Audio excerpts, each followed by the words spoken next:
I got to Cambridge when I was 18, and that, of course, was a new world to me completely. I, for the first time, met people who, when I said anything that I really thought, didn't think it absurd. I'd learnt at home to say almost nothing about what I really thought. People had a horror of philosophy which interested me. And they would say every time philosophy was mentioned, philosophy is summed up completely in these two questions. What is matter? Never mind. What is mind? No matter. And at about the 60th repetition of this remark, I ceased to be amused by it. When I got to Cambridge, it was a great comfort to me to find people who didn't regard philosophy as absurd. So that I was very, very happy when I first got to Cambridge. What caused your interest in philosophy? Well, two very different things caused my interest in philosophy. On the one hand, I wanted to understand the principles of mathematics.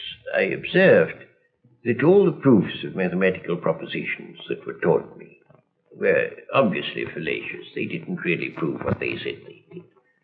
And I wanted to know whether there is any truth in the world that is known.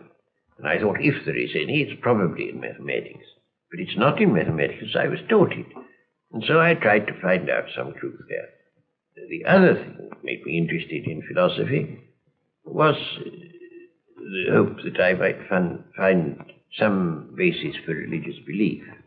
And did you find it? No, in the mathematical part of my hopes I was fairly satisfied. But in the other part, no, not at all. For a time I found a certain satisfaction in the Platonic eternal world of ideas, which has a sort of religious flavor and gave me a certain satisfaction. But then I came to the conclusion that that was nonsense.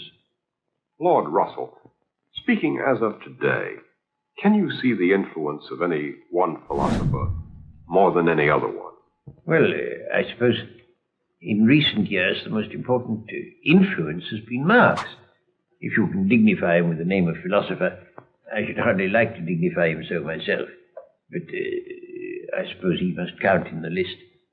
And he certainly has had more influence than anybody else. For those of us who reject Marx, can you offer any positive philosophy to help us toward a more hopeful future? Well, as to that, you see, I think one of the troubles of the world has been the habit of dogmatically believing something or other. And I think all these matters are full of doubt, and the rational man will not be too sure that he's right. I think that we ought always to entertain our opinions with some measure of doubt. I shouldn't wish people dogmatically to believe any philosophy, not even mine. Not even mine. No, I think we should accept our philosophies with a measure of doubt. What I do think is this, that if a philosophy is to bring happiness, it should be inspired by kindly feeling. Now, Marx is not inspired by kindly feeling. Marx pretended that he wanted the happiness of the proletariat. What he really wanted was the unhappiness of the bourgeois.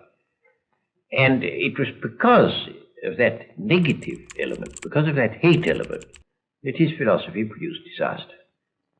A philosophy which is to do good must be one inspired by kindly feeling and not by unkindly feeling. Why are you not a Christian? Because I see no evidence whatever for any of the Christian dogmas. I've examined all the stock arguments in favor of the existence of God, and none of them seem to me to be logically valid. Do you think there's a practical reason for having a religious belief for many people? Well, there can't be a practical reason for believing what isn't true. That's quite, at least I rule it out as impossible. Either the thing is true or it isn't. If it is true, you should believe it, and if it isn't, you shouldn't. And if you can't find out whether it's true or whether it isn't, you should suspend judgment. But you can't, it seems to me, a fundamental dishonesty and a fundamental treachery to intellectual integrity to hold a belief because you think it's useful and not because you think it's true.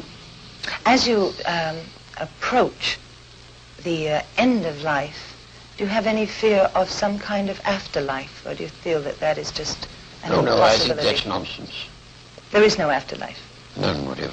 Do you have any fear of something that is common amongst atheists and agnostics who have been atheists or agnostics all their lives, who are converted just before they die to a form of religion?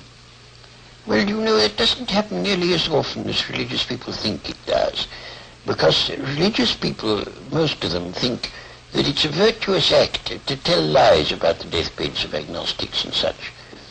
As a matter of fact, it doesn't happen very often.